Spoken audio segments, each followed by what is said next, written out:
ಸಪ್ತ ಪ್ರೀತಿ ಪ್ರೇಮದಲ್ಲಿ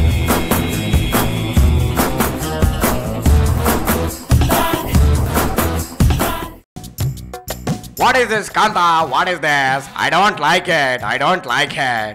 ಏನಿದೋಳಿ ಯಾರ್ ಥಿಯೇಟ್ರಿಗೆ ಹೋಗೋಣ ಅಂದ್ರೆ ಯಾವ ಪಿಕ್ಚರು ಚೆನ್ನಾಗಿಲ್ಲ, ಪಾರ್ಕಿಗೆ ಹೋಗೋಣ ಅಂದ್ರೆ ಗರ್ಲ್ ಫ್ರೆಂಡ್ ಆಗಿಲ್ಲ ನನ್ನ ಹತ್ರ ಬ್ಯೂಟಿಫುಲ್ ಆಗಿ, ವಿಧಾನಸೌಧಕ್ಕೆ ಹೋಗೋಣ ಅಂದ್ರೆ ಟೈಟ್ ಸೆಕ್ಯೂರಿಟಿ ನನ್ನನ್ನು ಒಳಗಡೆನೆ ಬಿಡಲ್ಲ ಸಮಥಿಂಗ್ ಕೊಟ್ರು. ಯಾಕೆ ಹಿಂಗೆ ಆಗ್ಬಿಡ್ತ ಕಾಂತ, ನನ್ನ ಟೈಮ ಬ್ಯಾಡ್ ಟೈಮ, ಯಾಕ ನನ್ನ ಟೈಮೇ ಸರಿ ಇಲ್ಲ. ಓಕೆ ಇದೆಲ್ಲ ಇರಲಿ, ನನ್ನ ಟೈಮು ಸರಿ ಇಲ್ಲ ಅಂತ ಸುಮ್ಮನೆ ಕುಂತ್ರೆ ಪಾಪ ನಮ್ಮ ಖಾದಿಗಳ ಕಾಲಿಯನ್ನ ಎಳೆಯೋರು ಯಾರು ಕಾಂತ, ಎಳೆಯೋರು ಯಾರು, ನಮ್ಮ ಪೇಪಲ್ ಕಷ್ಟನ ಕೇಳೋರು ಯಾರು. ಸೊ ಅದಕ್ಕೆ ಇವಾಗ ಟೈಮ್ ಸರಿ ಇಲ್ಲ ಅಂತ ತಲೆ ಮೇಲೆ ಕೈ ಹೊತ್ಕೊಂಡು ಕೂರೋದ್ ಬಿಟ್ಟು ಜಸ್ಟ್ ಕಂಟ್ರಿ ರೌಂಡ್ ಹೊಡ್ಕೊಂಡು ಯಾರ್ಯಾರು ಏನ್ ಹೇಳಿದ್ದಾರೆ, ಸಮಥಿಂಗ್ ಸ್ಪೆಷಲ್ ಏನೇನ್ ನಡೀತಾ ಇದೆ ಅಂತ ನೋಡ್ಕೊಂಬರೋಣ. ನಡಿ ಕಾಂತ ನಡಿ. ಓ ಬಾಸು, ಅಕಸ್ಮಾತ್ ನಿಮ್ ಗುರು ಎಡ್ಡಿಜಿಗೆ ಮತ್ತೆ ಸಿಎಂ ಸೀಟ್ ಸಿಕ್ಕರೆ ನಿಮಗೆ ಏನ್ ಅನಿಸುತ್ತೆ? Please tell me. ಸ್ವರ್ಗದ ಬಾಗಿಲು ತೆರೆಯುತ್ತೆ ಅಂತ ಒಂದು ಭಾವನೆ, ಸ್ವರ್ಗದ ಬಾಗಿಲು ತೆರೆಯುತ್ತೆ ಅಂತ ಒಂದು ಭಾವನೆ. ಆಹಾ, ಸ್ವರ್ಗದ ಬಾಗಿಲು ಓಪನ್ ಆದಂಗ ಆಗುತ್ತಲ್ವಾ. ಹೋಗ್ಲಿ, ಸಾಮಾನ್ಯವಾಗಿ ನೀವು ದೇವ್ರ ಹತ್ರ ಯಾರಿಗೋಸ್ಕರ ಬೇಡ್ಕೊಳ್ತೀರಿ? ನಾನು ಯಾವತ್ತೂ ನನಗೋಸ್ಕರ ಪೂಜೆ ಮಾಡ್ತಕ್ಕಂಥ ವ್ಯಕ್ತಿ ಅಲ್ಲ.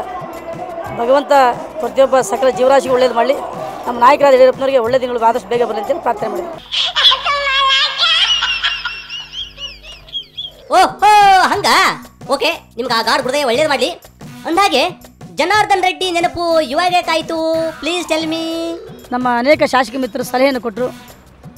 ಹೈದರಾಬಾದ್ಗೆ ಹೋಗಿ ಚಂಚಲ್ಗೂಡು ಜೈಲಿರ್ತಕ್ಕಂಥ ಜನಾರ್ದನ್ ರೆಡ್ಡಿಯವ್ರನ್ನ ಭೇಟಿ ಮಾಡಿ ಮಾತಾಡ್ಸೋಣ ಅಂತ ಹೇಳಿದ್ದಾರೆ. ಓಹೋ ಹೌದಾ, ಒಳ್ಳೇದಾಯ್ತು. ದಿನಾಂಕ ಯಾವಾಗಂತ ಫಿಕ್ಸ್ ಮಾಡಿದ್ರೇನು? ಇನ್ನೂ ದಿನಾಂಕ ಸಮಯ ನಿಗದಿ ಆಗಿಲ್ಲ. ನಮ್ಮ ಶಾಸಕರ ಮಿತ್ರರ ಜೊತೆ ಚರ್ಚೆ ಮಾಡಿ ನಂತರ ಓದಕ್ಕೆ ಆಲೋಚನೆ ಮಾಡ್ತಾರೆ.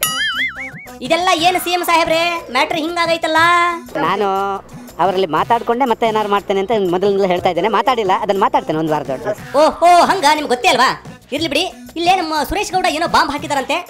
ಯಾವ ಬಾಂಬ್ ಅಂತ ಕೇಳ್ಬಿಡ್ತೀನಿ, ನೀವು ದಯವಿಟ್ಟು ಇಲ್ಲೇ ರೀ, ವಾಪಸ್ ನಿಮ್ಮ ಹತ್ರ ಬರ್ತೀನಿ. ಹಾ ಹೇಳಪ್ಪ ಸುರೇಶ್ ಅಣ್ಣರ, ಸ್ಟಾರ್ಟ್ ಮಾಡ್ರಿ. ನೋಡಿ, ಡೆಲ್ಲಿಲಿ ಕೂತ್ಕೊಂಡು ಹೇಳಿಕೆ ಕೊಡೋದಲ್ಲ, ಇಲ್ಲಿ ವಾಸ್ತವಾಂಶನ ಬಂದು ನೋಡಬೇಕು ಕೇಂದ್ರದವರು. ಇಲ್ಲಿ ಏನಿದೆ ಅನ್ನೋದನ್ನ ತಿಳ್ಕೊಂಡು ಮಾತಾಡಿದ್ರೆ ಒಳ್ಳೇದಿರುತ್ತೆ. ನಾನು ಕೇಂದ್ರದವ್ರ ಬಗ್ಗೆ ನಾನೇನು ಕಾಮೆಂಟ್ಸ್ ಮಾಡಲ್ಲ.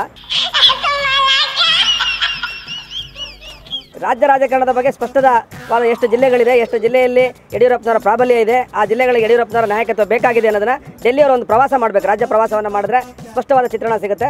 ಓಹೋ ಹಂಗ ಮ್ಯಾಟ್ರು. ಮತ್ತ ನಿಮ್ ಬಾಸು ಎಡ್ಡಿಜಿ ನ್ಯಾಷನಲ್ ಪೊಲಿಟಿಕ್ಸ್ ಹೋಗ್ತೀನಿ ಅಂದ್ರಲ್ಲ? ಮಾಜಿ ಮುಖ್ಯಮಂತ್ರಿಗಳು ನಮ್ಮ ನಾಯಕರಾದಂಥ ಯಡಿಯೂರಪ್ಪನವರು ಯಾವುದೇ ಕಾರಣಕ್ಕೂ ರಾಷ್ಟ್ರ ರಾಜಕಾರಣಕ್ಕೆ ನಾವು ಕಳಿಸಲ್ಲ. ನಮಗೆ ರಾಜ್ಯ ರಾಜಕಾರಣಕ್ಕೆ ಬೇಕಾಗಿದೆ. ಅದರಿಂದ ಆ ಗೊಂದಲಗಳು, ಯೋಗೇಶ್ವರು ಯಾಕೆ ಈ ಗೊಂದಲಗಳನ್ನು ಸೃಷ್ಟಿ ಮಾಡಿದಾರೋ ಗೊತ್ತಿಲ್ಲ. ಸ್ಪಷ್ಟವಾಗಿದೆ, ಯಡಿಯೂರಪ್ಪನವರು ರಾಜ್ಯ ರಾಜಕಾರಣದಲ್ಲಿರ್ತಾರೆ.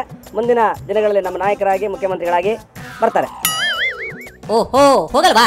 ಆಯ್ತು, ಒಳ್ಳೇದಾಯ್ತು. ಹಾ ಇವಾಗ ಹೇಳ್ರಪ್ಪ ಸಿಎಂ ಸಾಹೇಬ್ರು, ಈ ಸುರೇಶ್ ಗೌಡ ಮಾತಿಗೆ ಏನು ಹೇಳ್ತೀರಿ?